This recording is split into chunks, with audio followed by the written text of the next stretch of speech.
Hey everybody, what's going on? It is me, Sick Ed Carbajal, mixed martial arts analyst for FrontProofMedia.com.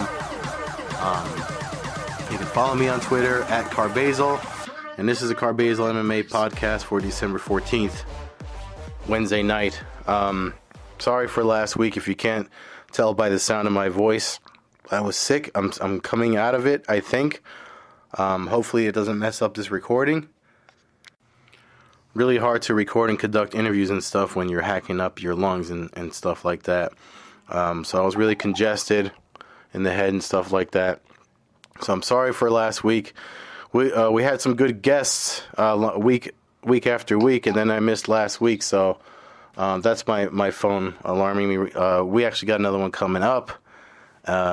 So if you watched last weekend's, one of the guests we had in the past was Ryan Stoddard, president of Victory Fighting Championships. And so in a few minutes, we're going to talk to the Victory FC main event winner, which is a first for me because I've never spoken to someone after a fight they had recently after the spectacular win that he had. And I'm talking about Kassius Killa Kayne Holdorf, who is the new welterweight champion over at Victory FC. So if you haven't seen Victory FC 54, especially that fight, it was the main event, I suggest you log on to your UFC Fight Pass account and check it out because it's really worth watching. Talk about somebody that did the complete opposite. It was his second fight against Pitolo, and it was more like a revenge fight for him. And we're going to talk about that and his feelings about the first fight and what he did differently in this fight. There was a lot, just watching the fight. Granted, he won in the second round with a KO, but just watching the technique and the patience, and we're going to talk about all that stuff because he fought a really great fight. So I'm very excited to speak to somebody about what was going on during their main event fight and winning a title, coming off a win like that. So without further ado, hopefully my cold and my hacky voice won't mess it up. Here is Kassius Killa Kayne Holdorf. Okay, I'm talking with welterweight champion for Victory FC, Kassius Killa Kayne Holdorf. How are you, Kassius? I'm great. You must be. I actually rewatched your fight last night. I saw it when it happened, and then I rewatched it again just because I know that was a loss you were avenging. So you must be. Are you still kind of like riding that wave of the win, or how's that going? Yeah, man. It feels really good. That loss back in July, it really didn't sit well with me, and every time I went to the gym, that's all I really thought about was just getting another chance at Maki. So it feels good to avenge that loss, and just looking forward to the next fight. Yeah, I excuse me, I'm getting over a cold, but Oh, no problem. yeah, watching it again, it just seemed like you did the complete opposite. That they were mentioning how you had mentioned you were emotional in the first fight, and you weren't doing that for this fight, and you could tell that you definitely had a strategy as far as like occupying the center of the cage. You didn't never let your back get put against it, and somehow you kept your right hand kept finding a home during the first and second round. Yeah, that was one thing my coaches and I talked about.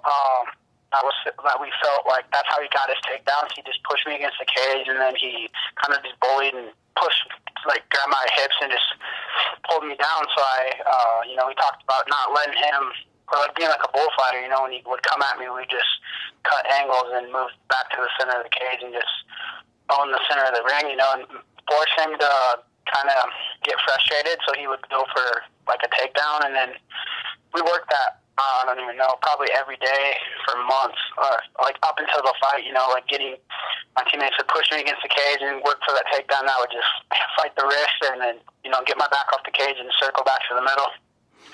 Have you watched the fight since it happened? I mean, I would imagine you've watched it a few times already.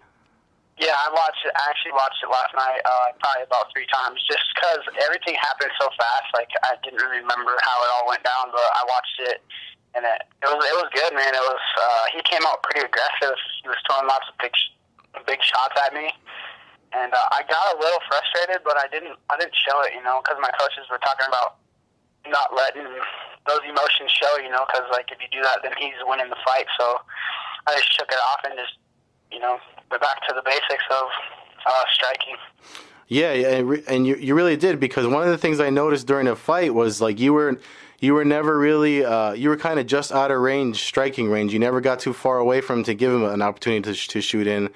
But you weren't so close that he could pressure you either. It was like you were just outside of arm's reach most of the fight. Is that something? And that goes back to the game plan. We're talking about the halo of the fight, and just being just outside that punch where you're just enough away and not totally disengaging myself from the action, where he could just dive in and take me down. So we worked that just in and out movement so much that I did it, I don't even know, for hours at the gym, that I just worked that. Like after training, I would just get in the ring and just work that movement. And then I'd have guys get in front of me and throw strikes, and I would just lean back and kind of like a boxer does, they're just feinting and moving, and we just worked that nonstop. Yeah, and it definitely showed that night. I mean, that was a really spectacular win, especially because it looked like you were closing it out towards the end of the first round. And then you pretty much picked up where you left off in the second round. So I got to ask you though, your nickname doesn't seem to fit your personality. You seem like a pretty decent dude. Yeah, people tell me that, but when I'm in the cage, man, it's all business. I'm looking to get the finish, and I won't be satisfied till I get that. Yeah, I mean, I was looking at your entire record before while I was getting my notes together for the interview, and I saw a good portion of your wins are by knockout or TKO. So, I mean, you're definitely a finisher, and that was a really impressive fight. It actually made me think about one of the things a quote from Boss Rutan, he said back in the day, when for yourself, when a fighter fight someone again that they lost to and they avenge the loss, they erase that from their record, for themselves anyway. I know on paper it stays there, so that's got to be a great accomplishment for you. And then to have that done with winning a title, I mean, you were celebrating a lot in the beginning, like right after you finished him. But then it seemed like you switched right back to a regular guy mode, and you seemed legitimately concerned for your opponent afterwards. Were you when you were? Yeah, man. I don't know. It's all business, But like, I don't want to see the guy get carried out on a stretcher or nothing. I know he's got a family and his family and stuff like that. And I just imagine that's me in the ring, and I wouldn't want some guy like showboating around me while I'm knocked out. So it just goes back to my old training coach Kurt Podani always said, you show respect in the ring always, no matter if you win or lose. You don't throw a tantrum, and if you win and you hurt the guy, like in Muay Thai, they bow a lot to each other, even after the guy gets beat up. Yeah. So, I mean, he was out for a while, so I kind of got concerned, like I was hoping that he was okay. So I just knelt down and said a little prayer for him, and hope he was okay. Yeah, and that's something that a lot of people don't see in this sport. I mean, especially now with the new popularity. I mean, that to see that side of the sport, it's good for it as a growth, because there's a lot of people that think and say a lot of bad things just because of the cage and everybody with the tattoos and the aggression and all the trash talk leading up to a fight, but they never pay attention to what's happening in between or behind the scenes. So it's nice to hear you talk about that. So thank you for sharing that. Yeah, no problem. But afterwards, the first thing you said when they gave you the mic, you said call me Dana. I assume you're speaking about Dana White. Yeah. So I mean obviously that's the big show. Everybody wants to get to the UFC eventually.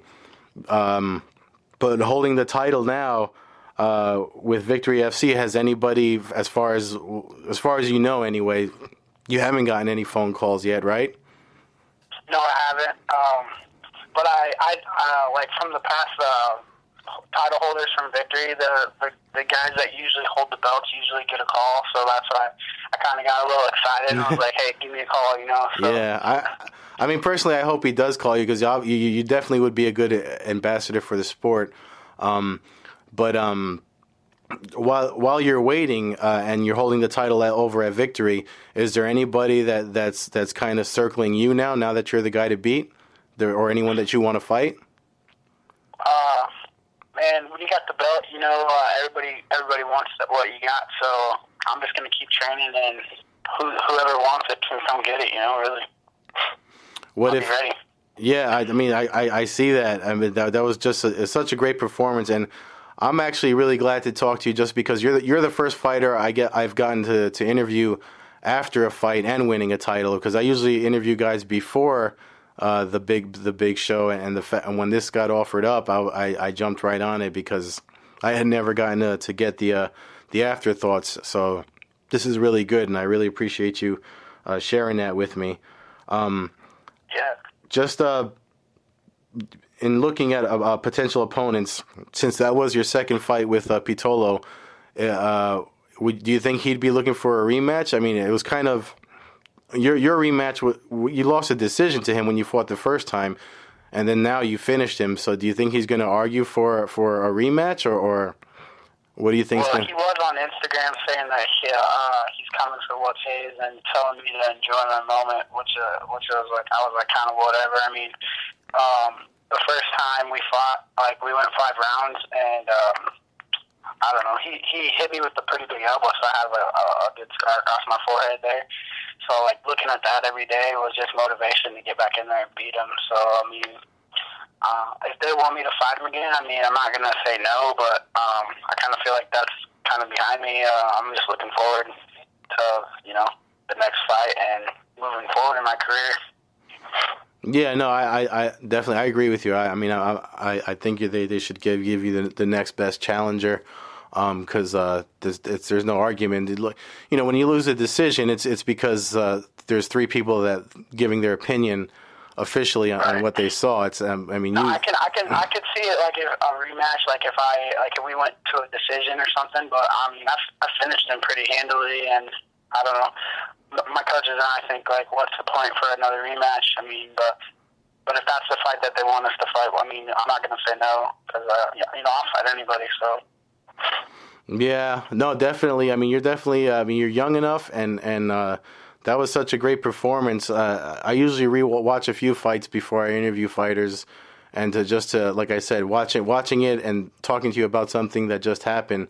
I mean, that was a spectacular win, especially when you landed the uppercut. It seemed like, since I was analyzing it more, knowing what was going to happen, it just seemed like you kept finding a hole for your right hand, your right straights and the left hooks, and then that uppercut found its way in so early in the second round.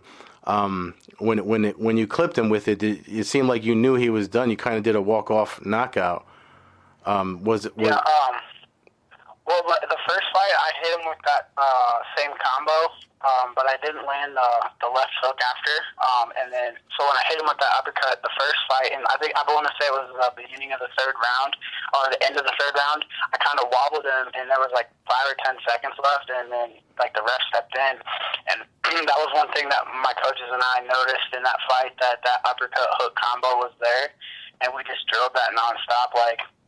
I've done that punch so many times, I could do it in my sleep, you know what I mean? So it was just working those shots, or the openings that we saw in the first fight. We just took those and we just perfected those punches and worked on my footwork and dancing around the ring and not letting him get me against the cage, and using the cage to stop my movement to take me down. So we just did I did a lot of cardio and a lot of boxing footwork movements and striking, just to prepare for that. So that first fight was kind of it was a good base for our game plan. Yeah, and it definitely showed. I mean, everything you just said that you worked on, because that was what I noticed when I rewatched it, that you never really left the middle of the center area of the cage there. That's a unique setup for a cage. I remember that when they first got on Fight Pass, that's what made me tune in, the squared cage, but I kind of like it too. Do you think it makes a difference, the shape of it? I mean, people argue about smaller fighting spaces and higher finish rates versus larger cages and different promotions. Do you think that has any effect on the overall outcome of the fight?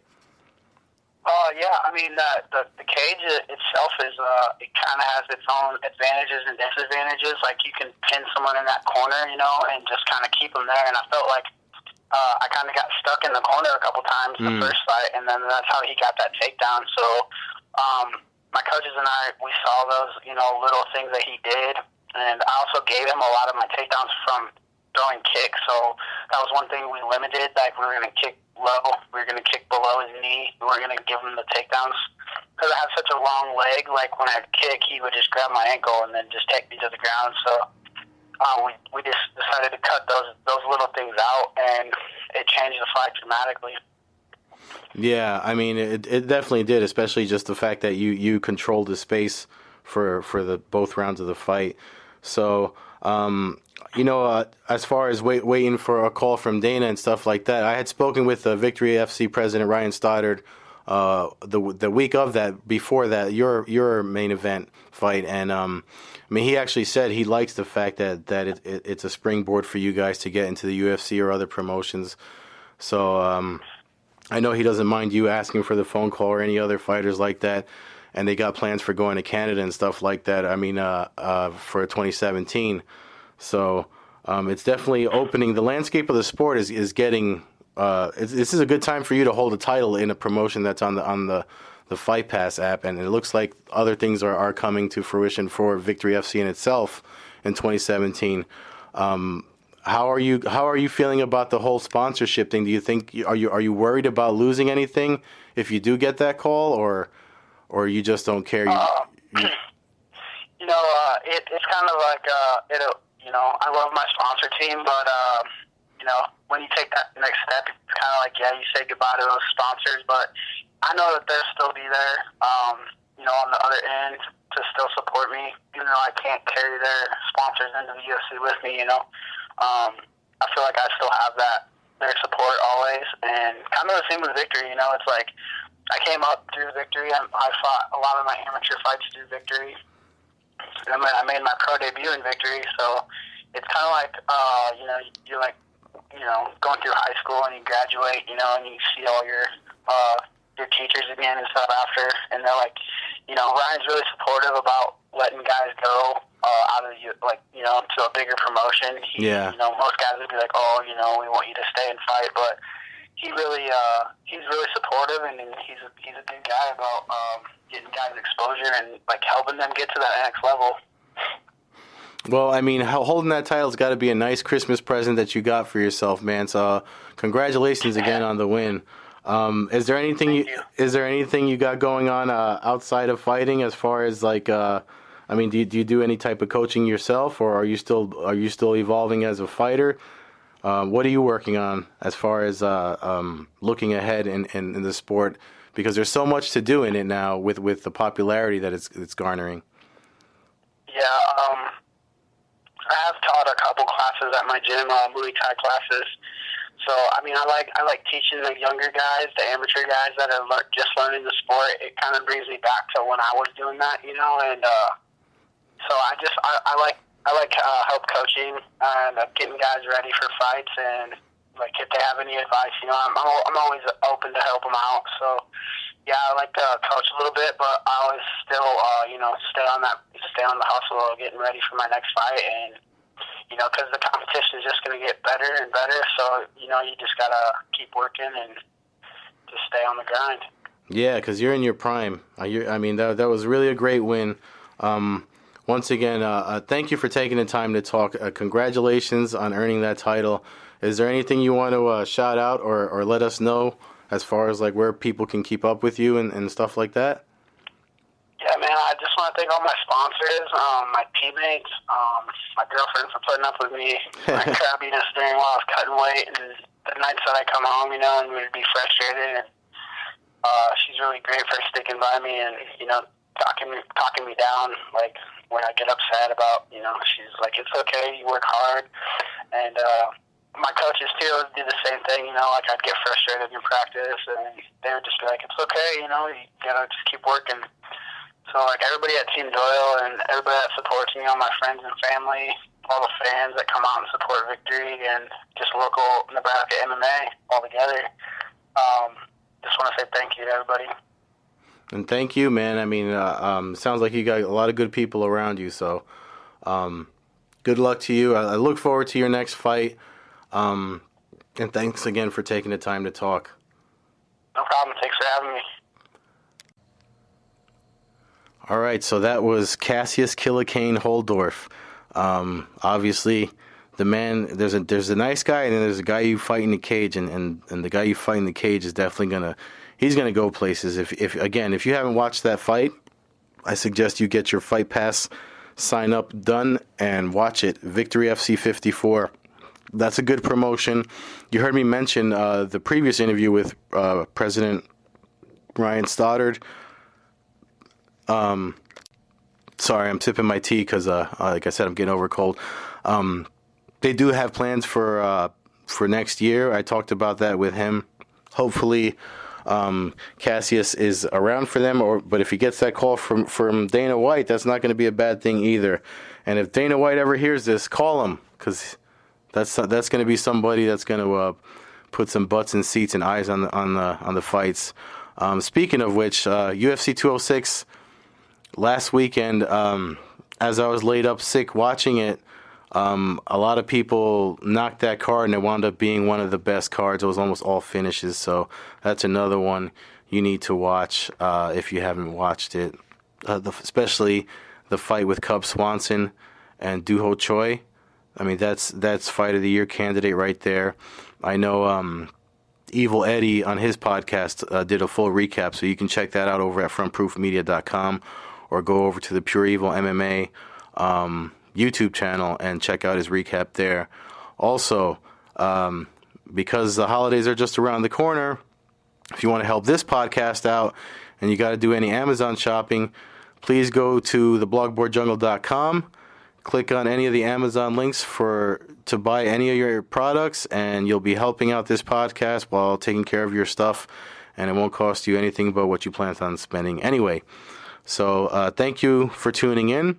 This weekend, UFC Sacramento, UFC on Fox, what is that, 22 or something like that? I forget the number. Paige Van Zandt versus Michelle Waterson.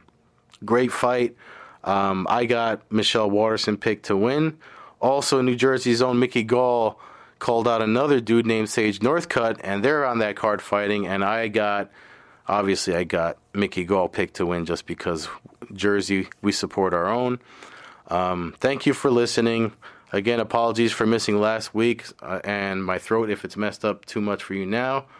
So we'll talk to you next week. Thanks for listening. For all your MMA news and updates and boxing news, go to frontproofmedia.com. And that's it. Follow me on Twitter at Carbazel. Frontproofmedia.com. Peace.